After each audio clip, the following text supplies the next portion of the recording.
अस्सलाम वालेकुम रहमतुल्लाहि व बरकातुहू। ये तस्वीरें रेड सी यानी बहरे अहमर की है, जिसमें आप एक जहाज़ को शिप को डूबते हुए देख सकते हैं। ये तारीख़ रकम की है यमन के हौसियों ने, और एक मरतबा फिर यमन के हौसियों का ये जो हमला है, जहाज़ को डुबाने का ये जो वाक़या सामने आया है, पूरी दुनिया में छा गया है। अमेरिका और इसराइल पर फिर हौसियों की दहशत फैल गई है, दहशत उनकी तारी हो गई है। और आज से 2 दिन पहले एक वीडियो में मैंने आपको बताया था कि बहरे अहमर में इसराइल एक जहाज़ के ज़रिए साजिश रच रहा था, लेकिन यमन की आर्मी ने, हौसियों ने इसराइल की इस साजिश का अंदाज़ा लगा लिया, और 60 मील के फासले पर जब ये जहाज़ मौजूद था यमन की बंदरगाह से, पोर्ट से, तभी हौसियों ने इस जहाज़ को अपने घेरे में ले लिया। हर तरफ से इस जहाज़ पर हमला किया और ये जहाज़ समंदर में गर्क हो गया। पिछले दिनों आप सब ने उस वीडियो पर कमेंट किया था और लिखा था कि जहाज़ डूबा या नहीं डूबा, इसको कंफर्म करो। खबर में क्लियर नहीं है कि क्या हुआ उस जहाज़ का। कुछ लोगों ने यह भी लिख दिया कि खबर सच नहीं है, हकीकत पर मबनी नहीं है। तुमने अपनी तरफ से यह दावा किया है कि यमन के हौसियों ने एक जहाज़ को डूबने पर मजबूर कर दिया है। कहीं भी मीडिया में इस खबर का तस्करा नहीं है, लेकिन आज तमाम मीडिया हाउसेज में इस खबर का तस्करा है। अब जिस अखबार को उठा करके देख लीजिए, वेब पोर्टल को उठा करके देख लीजिए, नेशनल इंटरनेशनल हर जगह यह खबर चल रही है। सब लोगों ने यूट्यूब पर वीडियो भी बनाई है कि यमन के हौसियों ने बहरे अहमर पर ख़तरनाक हमला किया और मैजिक सीज का जो जहाज़ है वो समंदर में डूब गया। लेकिन 2 दिन पहले ही मैंने आप सबको बता दिया था, लेकिन पहले की वीडियो में मैंने इस खबर को 100% कंफर्म नहीं किया था कि जहाज़ डूब गया है। उस दिन मैंने सिर्फ इतना कहा था कि यमन के हौसियों ने ड्रोन से हमला किया। उसके बाद यमन के हौसियों की जो आर्मी है वो जहाज़ में दाखिल हो जाती है। अमला को पहले निकाल लिया गया था, आर्मी को उस जहाज़ से वो पहले उतार लिया गया था, और वो जहाज़ समंदर में डूब रहा था। चूँकि उस दिन डूबने की खबर को यमन के हौसियों ने भी कंफर्म नहीं किया था। यमन के हौसियों ने, या कह लीजिए हौसियों के जो तर्जमान है यहया सरी, उन्होंने सिर्फ ये दावा किया था कि उन्होंने एक जहाज़ पर हमला किया है और जहाज़ समंदर में डूब जाएगा, लेकिन उसकी बाज़ाब्ता उस दिन कोई तस्वीर जारी नहीं की गई थी। किसी बड़े मीडिया हाउस ने उस खबर को शाया नहीं किया था, इसलिए मैंने भी अपनी तरफ से दावा नहीं किया। मेरी कोशिश ये होती है कि फ़लस्तीन, गज़ा पट्टी और मिडिल ईस्ट के ताल्लुक़ से आपको वही बात बताऊँ जो बाज़ाब्ता मीडिया में आ चुकी होती है, जिसको इंटरनेशनल मीडिया या कम से कम अल जज़ीरा के ज़रिए या कुद्स न्यूज़ नेटवर्क के ज़रिए कंफर्म किया जाए। क्योंकि अपनी तरफ से मैं बता दूं, बहुत ज़्यादा ही मैं मुजाहिदीन और फ्रीडम फाइटर की तारीफ़ करूं कि उन्होंने ये हमला कर दिया, वो हमला कर दिया, और उसके पीछे कोई सोर्स ना हो, कोई सच्चाई ना हो, तो फिर एक झूठ होता है, इमोशन को बेचना होता है, और मुझे ये सब नहीं चाहिए। जो सच है, जो हकीकत है, मैं हमेशा वही बताता हूँ और कोशिश करता हूँ कि हवाले के साथ आपको बताऊँ। बहुत सारे लोग यूट्यूब पर वीडियोज़ बनाएंगे और लिख देंगे कि हमास ने पूरे इजराइल को धमाका से उड़ा दिया, इजराइल की जो पूरी आर्मी है, पूरा कैंप है, वो हमास ने ख़त्म कर दिया, जबकि सच्चाई नहीं होती। जो लड़ाई होती है, जो फाइट होती है, जितना नुकसान होता है, और जो दावा किया आता है अल-क़स्साम ब्रिगेड की तरफ से या दूसरे रेजिस्टेंस फोर्सेस ग्रुप की तरफ से, वही बताना मैं ज़रूरी समझता हूँ। आप स्क्रीन पर वीडियोज़ देखिए या तस्वीरें देखिए कि किस तरह हौसियों ने इस जहाज़ पर हमला किया। ये जो मैजिक सीज जहाज़ है, जिसका नाम है असल मैजिक सीज जहाज़, तो इस जहाज़ की जो कंपनी है बहुत बड़ी कंपनी है, इसके पास बहुत सारे जहाज़ हैं, और इज़राइल की बंदरगाह पर, इज़राइल के हैफा पोर्ट पर, या जो दूसरा इज़राइल का पोर्ट है, वहाँ मैजिक सीज का जहाज़ भी जाता है। यमन के हौसियों ने सबसे पहले नवंबर में बहरे अहमर में गुजरने वाले जहाज़ों पर हमला करना शुरू किया, और हौसियों ने सबसे पहले उन जहाज़ों पर हमला किया जिन जहाज़ों का ताल्लुक डायरेक्ट इजराइल से था, जो इजराइल की कंपनी थी या जिसका मालिक इजराइल का होता था। उसके बाद यमन के हौसियों ने अपने हमला को आगे बढ़ाया, और जिन जहाज़ों का ताल्लुक अमेरिका से होता था, अमेरिका का कोई शहरी, अमेरिका की कोई कंपनी उस जहाज़ की मालिक होती थी, उस पर भी अमेरिका ने हमला करना शुरू कर दिया। उसके बाद यमन के हौसियों ने उन तमाम मुल्कों के जहाज़ों पर हमला करना शुरू कर दिया जिन जहाज़ की कंपनी का, जिसके मालिक का, जिसके मुल्क का ज़रा बराबर भी इस जेनोसाइड में, गज़ा पट्टी में जारी क़त्ले आम में इजराइल को सपोर्ट मिल रहा था। उसके बाद अमेरिका, इंग्लैंड सब ने मिलकर के यमन पर हमला किया, हौसियों को तबाह करने की कोशिश की, लेकिन हौसियों का कुछ भी नुकसान नहीं हुआ। उनकी तरफ से रेजिस्टेंस जारी रहा, गज़ा पट्टी का साथ मिलता रहा, यमन के गज़ा पट्टी को यमन के हौसियों का साथ मिलता रहा, और इजराइल पर हमला अभी तक जारी है।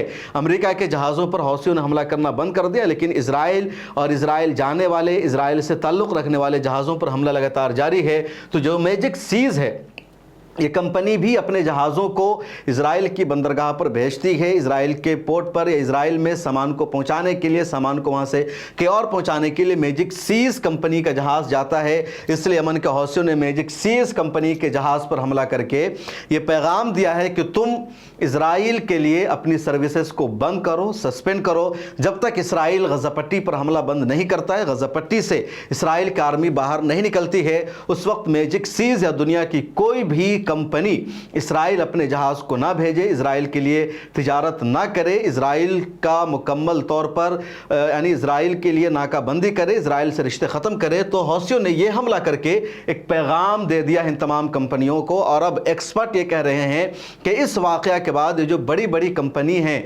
जिनके जहाज़ गुजरते हैं, इज़राइल जाते हैं, उन कंपनियों ने भी अपने जहाज़ का रूट बदल लिया है और लंबा घूम कर उन्हें इज़राइल जाना पड़ेगा। और ज़्यादातर जहाज़ों के लिए पॉसिबल ही नहीं है इज़राइल पहुंचना, हैफा पोर्ट तक पहुंचना, क्योंकि जो रास्ता है, जो रूट है, बहरे अहमर से गुजरता है। और देखिए कि 60 मील का मतलब हो गया 150 किलोमीटर।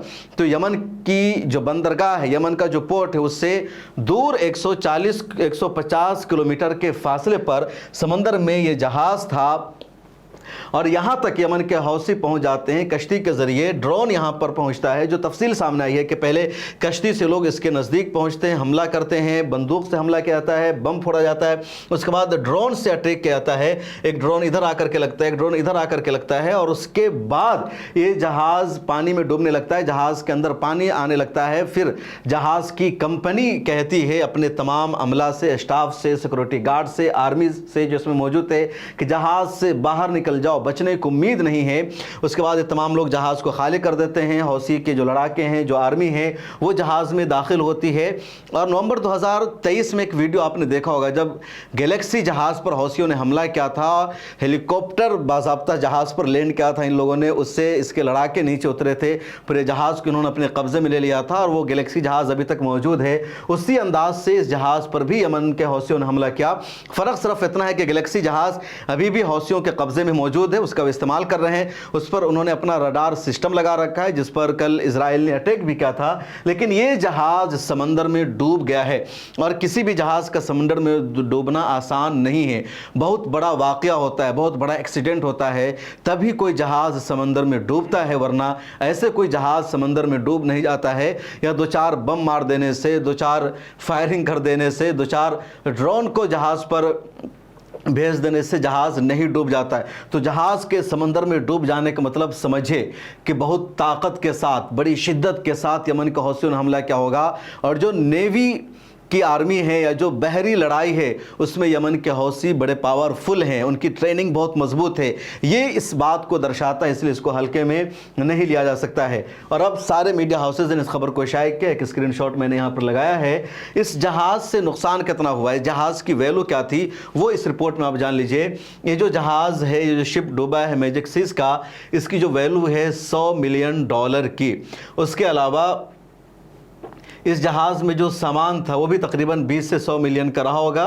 तो तकरीबन 100 से 200 मिलियन डॉलर का, यानी मान लीजिए कि $200 मिलियन का नुकसान हुआ है। और इंडियन करेंसी में जो रकम है करोड़ों में पहुंच जाएगा। तो नहीं, कई करोड़ का नुकसान कर दिया है यमन के हौसियों ने, और ये हौसियों का एक कामयाब हमला माना जा रहा है। यमन के हौसियों ने साफ लफ्ज़ों में मैसेज दे दिया है इजराइल को कि अब हर वो कंपनी जो तुम्हारे यहाँ आएगी, जिस कंपनी का तुमसे तिजारती रिश्ता होगा, उसको भी बख्शा नहीं जाएगा। उसके अलावा यमन की तरफ से इजराइल पर मिज़ाइल हमला लगातार जारी है, हाइपरसोनिक मिज़ाइल दागे जा रहे हैं और इन मिज़ाइलों से इजराइल में लगातार परेशानी बढ़ती जा रही है।